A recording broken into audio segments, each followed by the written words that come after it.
Welcome to 10 digit wonder. ये chapter अगर समझ में आए तो लाइक कीजिए, अपने फ्रेंड्स के साथ शेयर कीजिए और मेरे चैनल को सब्सक्राइब कीजिए। बेल आइकन दबाइए ताकि लेटेस्ट अपडेट्स आपको मिल जाएं। और कोई भी वीडियो चाहिए तो ज़रूर कमेंट्स में बताइए। इस वीडियो में देखेंगे क्लास 10 चैप्टर 1 प्रश्नावली 1.1 का प्रश्न 5। इस वीडियो में हम लोग देखेंगे प्रश्नावली 1.1 के 5 नंबर। किसी धनात्मक पूर्णांक का घन 9m, 9m प्लस 1 या 9m प्लस 8 के रूप में होता है। तो इसके पहले 4 नंबर में हम वीडियो दिए हैं, किसी धनात्मक पूर्णांक का वर्ग हम लोग ज्ञात किए। उस लिंक को हम नीचे डिस्क्रिप्शन बॉक्स में दे देंगे, उसको भी देख लीजिएगा ताकि ये और क्लियर हो जाएगा।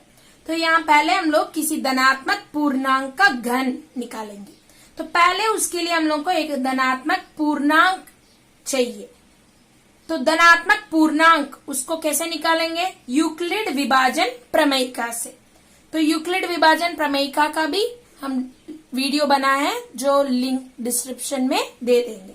तो वो दोनों देखने से आपको ये और क्लियर हो जाएगा। तो माना कि पहले हम लोग मानेंगे एक धनात्मक पूर्णांक, माना कि a कोई धनात्मक पूर्णांक है।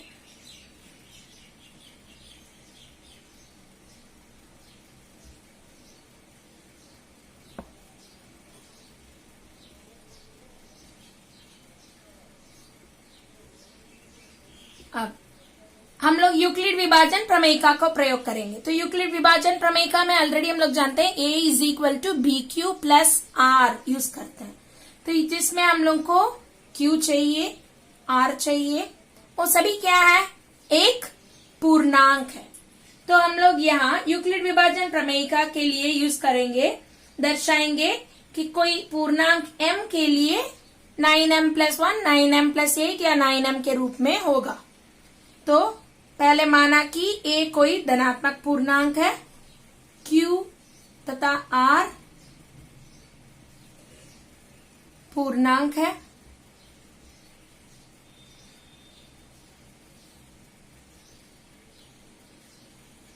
ठीक है। और b हम लोग मानेंगे, ये आप लोग देखिएगा, अगर यहां हम लोग को 9m चाहिए तो हम लोग उस हिसाब से b को मानना है। तो यहाँ हमको घन निकालना है। घन मतलब क्या होता है? जिसको 3 बार गुना करते हैं। जैसे 2 का घन होता है 2 इंटू 2 इंटू 2, उसको 2 टू दी पावर 3 वो घन हो जाता है। किसी का घन मतलब उसकी ट्रिपलेट्स होते हैं, 3 बार उसको गुना करेंगे, जिसकी घात 3 होता है। तो अभी हम लोग घात 3 वाले निकालेंगे। तो यदि b हम 9 देंगे तो क्या होगा? हमको 9 इंटू 9 इंटू 9 बड़ा नंबर हो जाएगा, लेकिन हमको केवल 9 चाहिए। तो हम 9 किसके गुना करने पर हमको 9 मिल जाएगा? 3। अगर मान लो b को हम मानेंगे 3 तो क्या हो जाएगा? उसकी घन में मेरे को 9 मिल जाएगा। तो माना कि a कोई धनात्मक पूर्णांक है, q तथा r पूर्णांक है और b इज इक्वल टू 3 है। ये सब पहले मानते हैं। फिर यूक्लिड विभाजन प्रमेयिका को प्रयोग करेंगे। यूक्लिड विभाजन प्रमेयिका से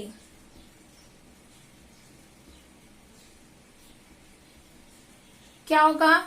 a is equal to B Q plus R, जहां r कैसे होना चाहिए?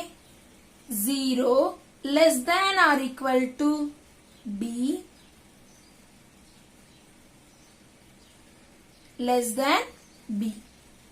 अब आपका r कहां से कहां तक होगा? 0 से बड़ा और b से छोटा। ये बहुत इंपॉर्टेंट है। क्या? 0 लेस देन और equal to r less than b, ये है सबसे बड़ा इंपॉर्टेंट चीज। तो इसी हिसाब से हम लोगों को r का हम लोग निकालेंगे। तो r कहां से शुरू हो रहा है? संभाव शेषफल,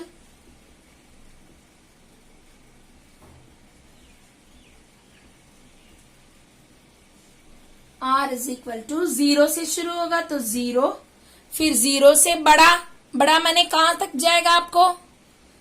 1, बी 0 से बड़ा 1 2, तो अब b से छोटा, तो b मेरा क्या है 3, तो 3 से छोटा होना चाहिए, तो हम 3 नहीं लिख सकते हैं, 3 से ज्यादा भी नहीं जा सकते हैं, तो 3 से छोटा, तो 0 1 और 2। अब इसको लेके हम लोग कहाँ प्रतिस्थापन करेंगे, यूक्लिड विभाजन प्रमेयिका का इक्वेशन में। तो हमारे पास धनात्मक पूर्णांक हो जाएगा a is equal to B का मान हो गया 3q प्लस r का मान हो गया 0, तो ये हो गया 3q। फिर a is equal to B Q plus r, तो कहा हम लोग कर रहे हैं इसको समीकरण 1 से हमको मिल रहा है संभव शेषफल 0 1 2 3 0 1 2 और a is equal to 3q plus 1 और a is equal to 3q plus 2।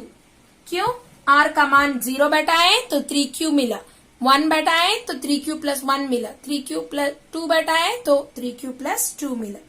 तो ये देखिएगा r, यदि r का मान 0 होने पर ये है, 1 होने पर ये है, 2 होने पर।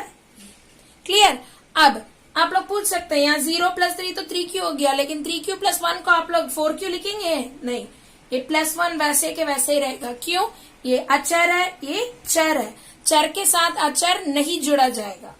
यदि दोनों के चर समान हो तो समान चर वाले को जोड़ा जा सकता है और घटाया जा सकता है। अब हम लोग को धनात्मक पूर्णांक मिल गया, क्या हम लोग माने थे ये कोई धनात्मक पूर्णांक है ना, तो धनात्मक पूर्णांक मिल गया 3q प्लस 1 3q प्लस 2। अब इसका घन निकालना है, तो घन कैसे निकाला जाए, तो देखिएगा, तो पहले घन माने a cube is equal to, first हम लोग किसको 3q का होल क्यूब, पहले a का मान लेंगे 3q, फिर 3 का क्यूब होगा 27, q का क्यूब होगा क्यूब, 27 कैसे मिला समझ में आ गया ना, इसका 3 गुना 3, फिर a क्यूब निकाले, ये पहला ही हम लोग को वैल्यू मिल गया, ठीक, 27 क्यूब। अब ये देखिएगा यहाँ q कोई पूर्णांक है, तो इसको हम ऐसे लिख सकते हैं, देखिए कि 27 को 3 इंटू 9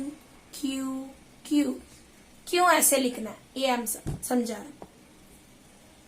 तो 3 इंटू 9 क्यूब, अगर 3 है, 3 इंटू 9 तो 27 आ ही जाएगा। हमको यहाँ प्रूफ करना क्या है, 9m या 9m प्लस 1 या 9m प्लस 8 के रूप में। तो इसको यहाँ 9 वैसे के वैसे रहेगा, 3q क्यूब को हम लोग बोलेंगे, q कोई पूर्णांक हम लोग मान लिए, तो q कोई पूर्णांक है तो पूर्णांक का घन भी पूर्णांक होगा, उसको 3 से गुना करेंगे तो भी पूर्णांक होगा। अब ये पूरा एक पूर्णांक है तो इसको मानेंगे 9m, कोई पूर्णांक m के लिए। तो यहाँ आपको क्वेश्चन में ही दिया है कोई पूर्णांक m के लिए, तो हम लोग इसको 9m कर सकते, ठीक। तो फर्स्ट a क्यूब हमको मिला 9m, कोई पूर्णांक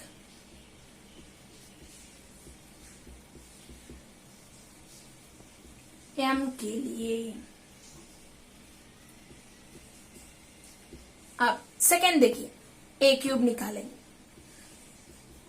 जिसमें आप लोगों को a का वैल्यू क्या हो गया 3q प्लस 1 हो गया, इसका whole cube.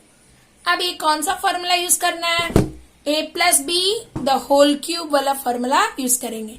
a plus B the whole cube का फॉर्मूला क्या होता है, याद है आप लोगों को, क्लास 8 से आप लोग पढ़ते हुए आ रहे हैं, a cube plus B cube plus 3a square B plus 3ab square. अब यहाँ a का बदले में यहाँ 3q है, b का बदले में 1 है, तो उसी को हम लोग डालेंगे, तो यहाँ डालते जाएंगे। देखिए a के बदले में 3q whole cube plus b के बदले में 1 whole cube plus 3 into a का बदले में 3q होल स्क्वायर और 1 इंटू 1 तो हो गया, और फिर plus 3 A B square 3q into 1 का होल स्क्वायर। समझ गया? अब देखिए इसको पूरा वैल्यू निकालेंगे। 3q का होल क्यूब आएगा 27q3। ये फॉर्मूला हम लोग यूज किए। फिर प्लस 1 का होल क्यूब होगा 1।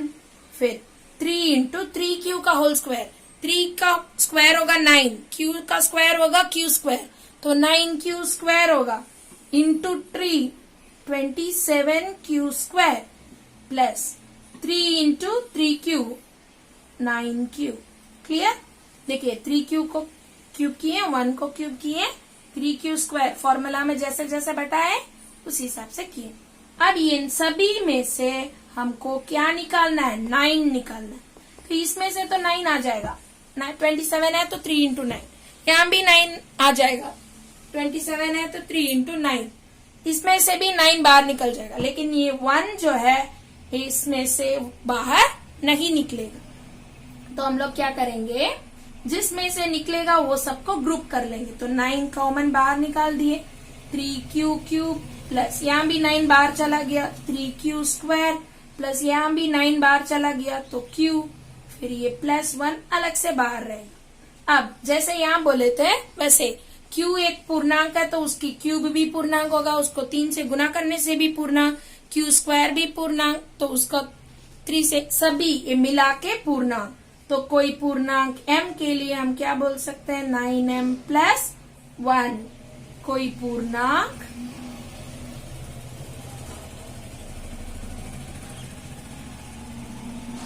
m के लिए।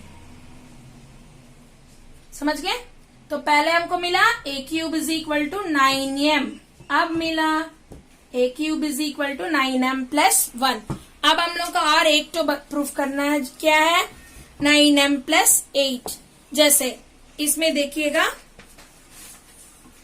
तो पहला value a is equal to 3q था, उसका निकाल दिए, 3q प्लस 1 था, उसका भी वैल्यू निकाल दिए। अब क्या बचा है? 3q प्लस 2, उसका वैल्यू निकालेंगे। तो ध्यान दीजिए,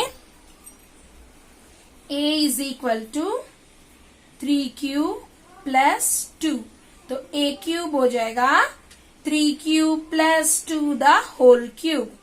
अब फिर वही formula a plus B the whole cube वाला, तो ये अभी बोलते जाइए क्या है formula? 3q cube plus a cube हो गया, फिर 3 into a square 3q square into b plus 3 into a into b square हो गया, फिर प्लस b क्यूब। समझ में आया आप लोगों को? तो सारा आ गया इसमें। अब इसका एक्सपैंड करेंगे, 3 cube 27 q cube plus 3 into 3q का whole square 9q square into 2 plus 3 into 3q तो ऑलरेडी है, 2 स्क्वायर 4 प्लस 2 का क्यूब 8। अब देखिए सभी में हम लोग को क्या निकलना है बाहर? 9, तो 27 से बाहर 9 निकल जाएगा, इसमें भी 9 है तो बाहर निकल जाएगा, बाकी 3 इंटू 2 6 रहेगा, यहाँ भी 3 इंटू 3 9 बाहर निकल जाएगा 4 रहेगा, और यहाँ नहीं निकलेगा तो उसको वैसे ही छोड़ देंगे। तो 9 बाहर निकल गया तो 3q क्यूब प्लस यहाँ देखिए ये 9 बाहर चला गया तो बचा क्या? 3 इंटू 2 तो 6q स्क्वायर, और क्या बचा आपको यहाँ? प्लस यहाँ भी 3 इंटू 3 9 बाहर चला गया तो क्या बचा? 4q बचा प्लस 8। अब क्लियर हुआ आपको? अब ये सभी क्यूब कोई पूर्णांक है तो ये सभी मिलकर एक पूर्णांक बनेगा। सो 9m प्लस 8 इसको लिख सकते हैं, कोई पूर्णांक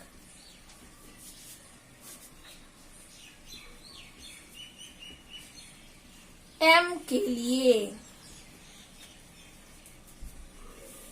तो a क्यूब मिल गया हमको 9m प्लस 8। अब देखिए पहले हम लोगों को एक कोई धनात्मक क्वेश्चन देखिए, किसी धनात्मक पूर्णांक ने ले लिए, उसका a मान लिए, b इज इक्वल टू 3 इसलिए माने, हमको 9 चाहिए। ठीक है, अगर 6 चाहिए तो उसके हिसाब से मांगेंगे। ठीक है, तो यूक्लिड विभाजन प्रमेयिका से उसको यूज कर रहे हैं, a is equal to B Q plus R, जहाँ 0 less than R equal to R less than B. अब r क्या क्या होना चाहिए, 0 हो सकता है, 0 से बड़ा हो सकता है, r क्या हो सकता है, b से छोटा। तो ये r का वैल्यू जो है 0, 1 एंड 2 तीनों मिल गया। अब r इज इक्वल टू 0 इसमें बैठा रहा है, तो b का वैल्यू 3q, तो 3q प्लस 0 हो गया। फिर r इज इक्वल टू 1 बैठा है, तो a is equal to 3q plus 1, r is equal to 2 बैठा है, तो 3q प्लस 2।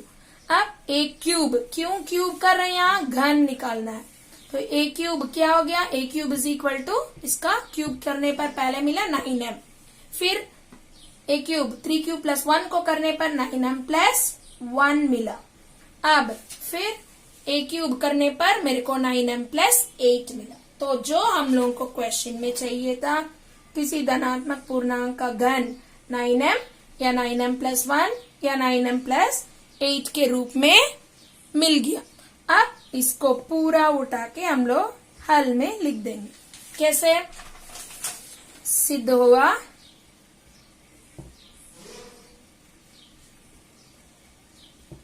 कि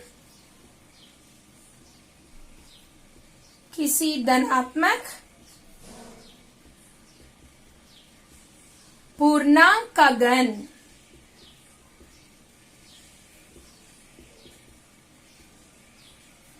9m या 9m प्लस 1 या 9m प्लस 8 के रूप में